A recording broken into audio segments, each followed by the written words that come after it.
Hvala lepa. Vse vas lepo pozdravljam in se veselim, da smo tako povezani.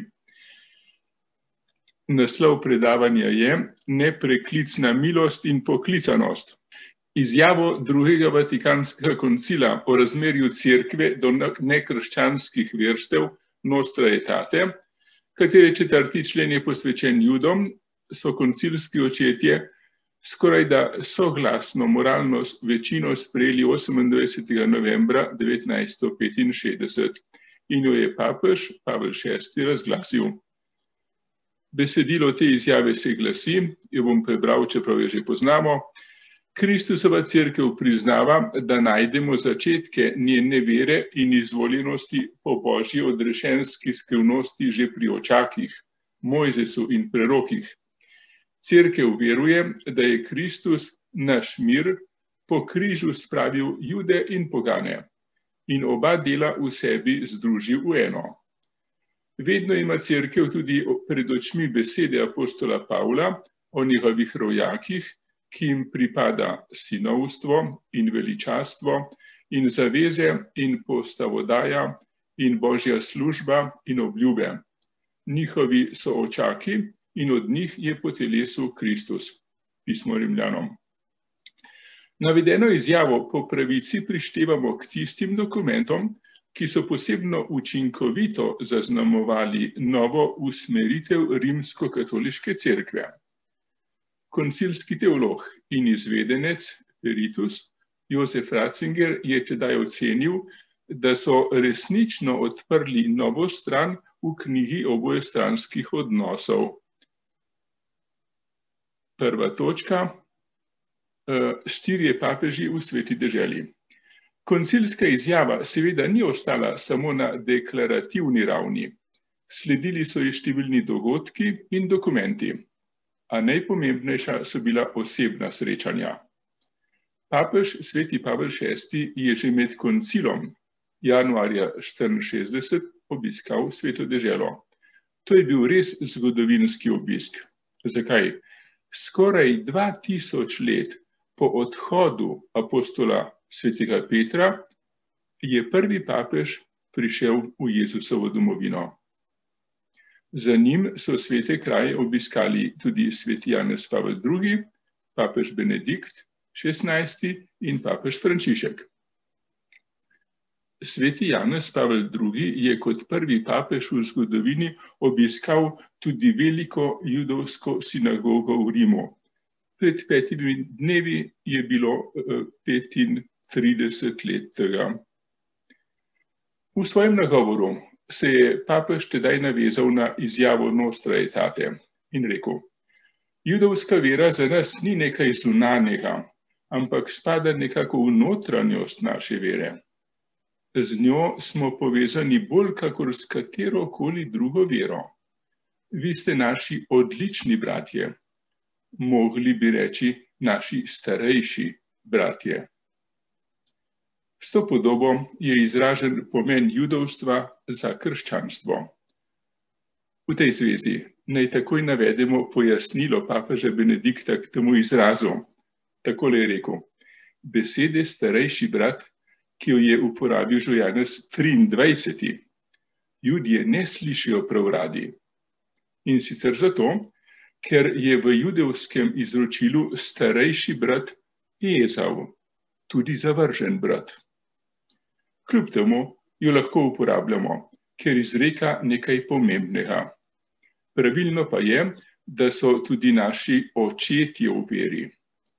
In morda ta beseda še razločneje ponazarja naš medsebojni odnos. Se pravi, povzemimo: Judje kot starejši bratje, Judje kot naši bratje v veri ali pa celo kot naši dvojčki, ker oboje izhajamo iz Abrahama. Dobro. Papež sveti Janez Pavel II se je v svetem letu 2000 kot romar povzpel na goro Sinaj in obiskal tudi druge svete kraje. V Jeruzalemu je molil ob zidu žalovanja in imel dne 23. marca 2000 nepozaben govor v Jad Vašemu, kjer je med drugim rekel: Judje in kristjani imamo skupno duhovno dediščino, ki izhaja iz razodetja Boga samega. Naši verski nauki in naše duhovno izkustvo zahtevajo, da premagujemo zlo z dobrim. Na tem kraju slovesnega spomina goreče prosim za to, da bi obžalovanje nad tragedijo, ki jo je judovsko ljudstvo pretrpelo v 20. stoletju, vodilo k novemu odnosu med kristjani in Judi. Papež je vedno znova tudi rad sprejemal judovske skupine, tako v Vatikanu, kakor na apostolskih potovanjih. Tudi papež Benedikt XVI se je že pred izvolitvijo za papeža udejstvoval v judovsko-krščanskem dialogu. Imel je vrsto pomembnih predavanj o stari in novi zavezi ter o sinagogi in cerkvi. Kot papež je po stopinjah svojega predhodnika pospeševal dialog in z močjo svoje besede izražal svoje veliko spoštovanje do judovstva. Pogosto se je srečeval z judovskimi skupnostmi po svetu. V Jad Vašemu je 11. maja 2009 rekel: ko stojimo tukaj v tišini, odmeva njihov krik v naših srcih. To je krik zoper vsako dejanje krivičnosti in nasilja. Je stalni očitek proti prelivanju nedolžne krvi. Je Abelov krik, ki se z zemlje dviguje k vsemogočnemu. Posebno ganljiv je bil njegov obisk v Auschwitzu 28. maja 2006. Celoten nagovor sem prevedel, ampak ga zdaj ne morem brati. Kardinal Jorge Mario Bergoglio je že kot nadškof v Buenos Airesu gojil dialog z Judi. Med njimi ima veliko prijateljev. Kot papež to nadaljuje na mednarodni ravni. Maja 2014 je obiskal Izrael, se srečal z obema nadrabinoma ter molil ob zidu žalovanja in v Jad Vašemu.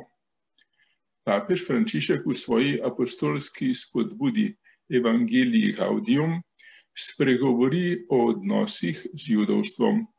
Takole zapiše: poseben pogled je namenjen judovskemu ljudstvu. Njegova zaveza z Bogom ni bila nikoli preklicana, saj sta nepreklicni milost in poklicanost, ki jo naklanja Bog. Istega citata Rimljanom je tudi moj naslov. Cerkev, ki ima z judovstvom skupen pomemben del Svetega pisma, gleda na judovstvo zaveze, gleda na ljudstvo zaveze in njegovo vero kot na sveto korenino svoje krščanske istovetnosti. Kristjani skupaj z njimi verujemo v enega Boga, ki deluje v zgodovini, in z njimi sprejemamo skupno razodeto besedo. Pogovor in prijateljstvo z Izraelovimi sinovi spadata k življenju Jezusovih učencev. Zato se cerkev obogati, če sprejme vrednote judovstva. Nekatera krščanska prepričanja so sicer nesprejemljiva za Jude, a cerkev se ne more odpovedati temu, da oznanja Jezusa kot Mesija in Gospoda. Temu kratkemu orisu dodajmo vsaj nekaj izrazitejših besedil omenjenih papežev, da nazorneje vidimo njihovo spoštovanje do judovskega ljudstva in prizadevanje za medsebojno spravo in sodelovanje. Nov dokument je izšel o 50-letnici izjave Nostra Aetate in ob tem se tudi naš simpozij orientira, kot vemo, ob 50-letnici te izjave. Torej, ob 50-letnici promulgacije izjave Nostra Aetate je Vatikanska komisija za verske odnose z judovstvom objavila nov dokument z naslovom nepreklicni sta milost in poklicanost, ki jo naklanja Bog. Rimljanom 11:19 smo pred 2 minutama zaslišali isti navedek. Ta dokument je bil izročen javnosti z namenom, da bi bil izhodišče za nadaljnjo teološko premišljevanje, tako da bi obogatili in okrepili razsežnost judovsko-krščanskega dialoga. Kardinal Kurt Koch, predsednik omenjene Vatikanske komisije, poroča, da je to povabilo ljubeznivo sprejel zaslužni papež Benedikt in k temu dokumentu napisal obsežne pripombe k traktatu De Judeis. Te pripombe sprva seveda niso bile namenjene za javnost. Izročil jih je njemu osebno. Ko pa je kardinal Koch temeljito preučil besedilo, je prišel do spoznanja, da naj bi v besedilu vsebovane teološke misli vnesli v prihodnji pogovor med Cerkvijo in Izraelom. Zato je kardinal Koch zaslužnega papeža naprosil, da bi smeli njegovo besedilo objaviti v komunijo. Papeževo razmišljanje je namreč navdih za nadaljnji judovsko-krščanski pogovor. To se je dejansko pokazalo že v tem, da je višji rabin na Dunaju Ari Folger objavil svoje razmišljanje, čemur je sledila izmenjava dopisov med obema. K temu dopisovanju se bomo vrnili. Zdaj pa najprej na kratko povzemimo glavno papeževo misel, kaj je Benedikt zapisal v svojih pripombah k traktatu De Judeis. Samo točke bom navedel, da se nekako razgledamo. Zaslužni papež poudari naslednje točke.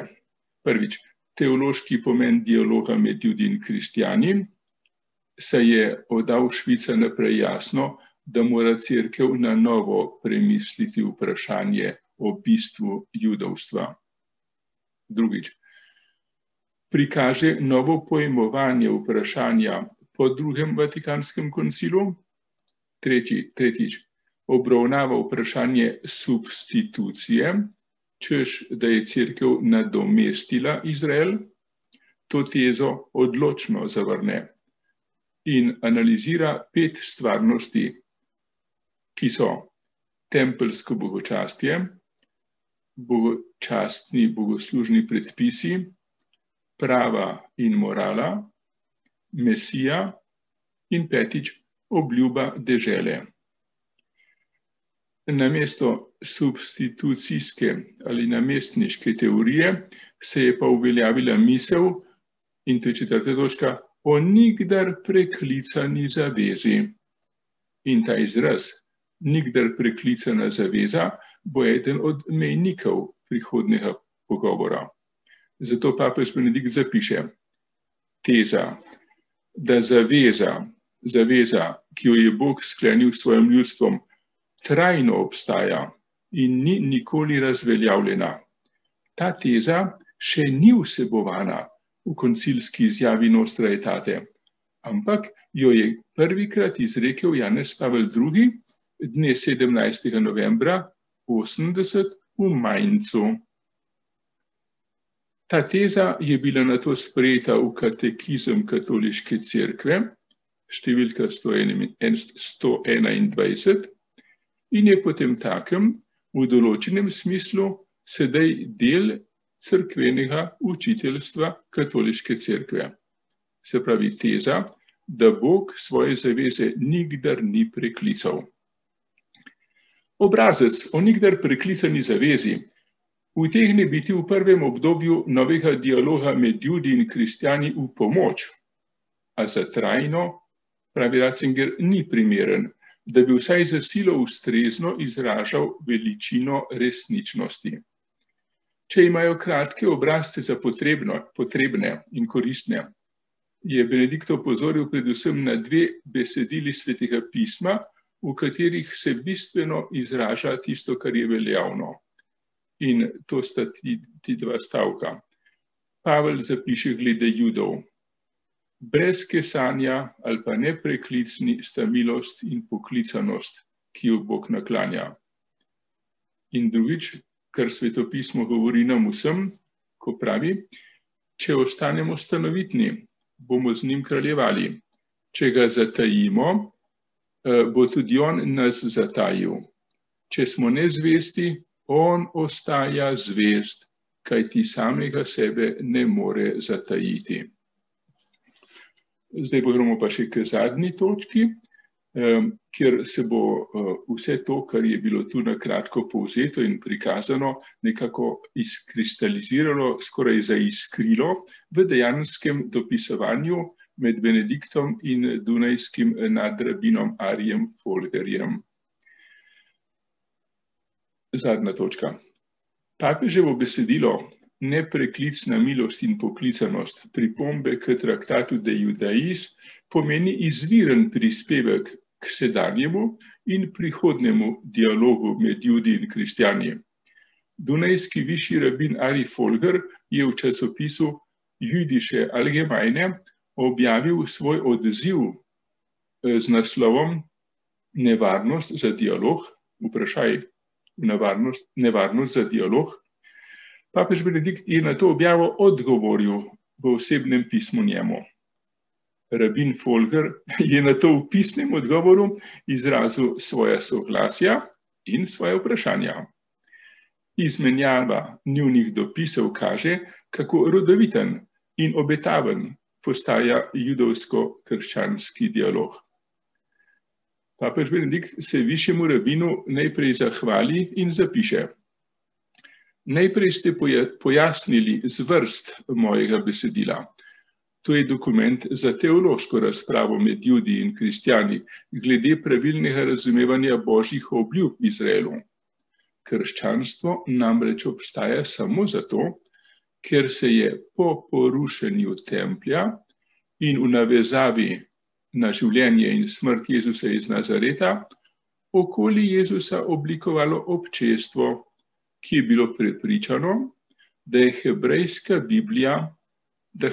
Biblija kot celota govori o Jezusu in jo je treba razlagati v naravnanosti nanj. Tega prepričanja pa večina judovskega ljudstva ni delila. Tako je nastala razprava o tem, ali je pravilna ena ali druga razlaga. Medtem pa je pomembno, da se nadaljuje pogovor o pravilni razlagi Biblije judovskega ljudstva med obema občestvoma, katerih vera sloni na tej razlagi.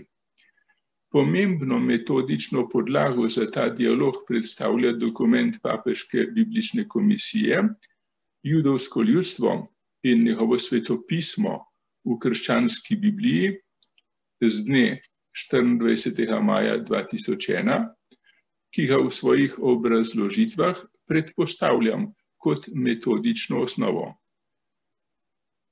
In da bo stavek, ki bo posebej nagovoril tudi Arija. Pravi papež, po človeškem predvidevanju ta dialog znotraj nadaljne zgodovine ne bo nikoli pripeljal do edinosti obeh razlag. To je stvar Boga na koncu zgodovine. Nato papež še enkrat na kratko navede 3 vidike svojega besedila, kakor da bi hotel povzeti, in prav na te 3 poudarke se potem v svojem končnem odgovoru spet sklicuje višji rabin Ari Folger, ki se papežu najprej zahvali za pismo in zapiše: Z velikim zanimanjem sem prebral vaše pismo in teze, ki so v njem. Bolj kakor vaš članek objavljen v Komunijo, ki je znotraj krščanski dokument, kakor vi in jaz se v vzajemnem strinjanju, kakor vi in jaz poudarjava v vzajemnem medsebojnem strinjanju, bolj kot to pa vaše pismo vsebuje teze, ki morajo biti v judovsko-krščanskem dialogu zares kaži pot. In tam so 3 točke, smo jih prej slišali, da bo on povedal svoje stališče. Najprej bi rad izrazil svoje popolno soglasje z vami v 3. točki. Da, Judje in kristjani smo v tem času prav posebej poklicani, da se skupno zavzemamo za ohranjanje moralnih meril na Zahodu. Zahod postaja vedno bolj sekularen, medtem ko naraščajoča manjšina spet resno jemlje svojo vero in verske dolžnosti. Gospod Tone, čas je potekel, če boš prosim počasi pošel do sklepa. 2 minutke. Hvala lepa. Vašo drugo točko imam za najpomembnejšo temo v judovsko-krščanskem dialogu.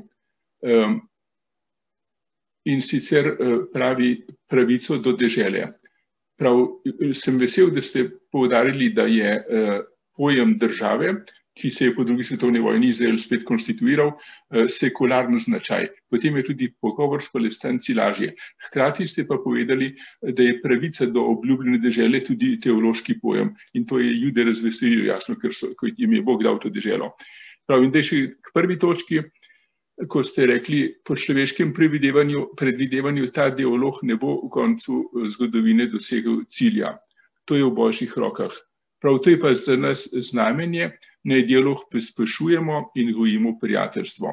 In sklepa ostajam v upanju, da bo najino dopisovanje in z besedo najino vključujem tudi dopisovanje najnih kolegov, pomagalo okrepiti in poglobiti dialog in da bodo iz tega nastala dejanja za boljšo družbo. V dodatku sem imel še majhno pojasnilo, kako Benedikt gleda na tezo o substituciji in sem že nakratko rekel, kot takšno jo zavrača. Ni mogoče reči, da je cerkev tako rekoč nadomestila judovstvo. Nasprotno, prava razlaga je v 11. poglavju pisma Rimljanom, ko Pavel v 3 poglavjih obravnava to vprašanje, pa to razmerje in postavi oljko. Pravi, nekatere veje so se odlomile, bile so vcepljene druge, to naj bi pa tudi Judje spodbudilo k tekmovanju, k resnosti, da bodo končno tudi oni dosegli obljube, za katerih je Bog izvolil in poklical. Sem hitro povzel. Hvala lepa.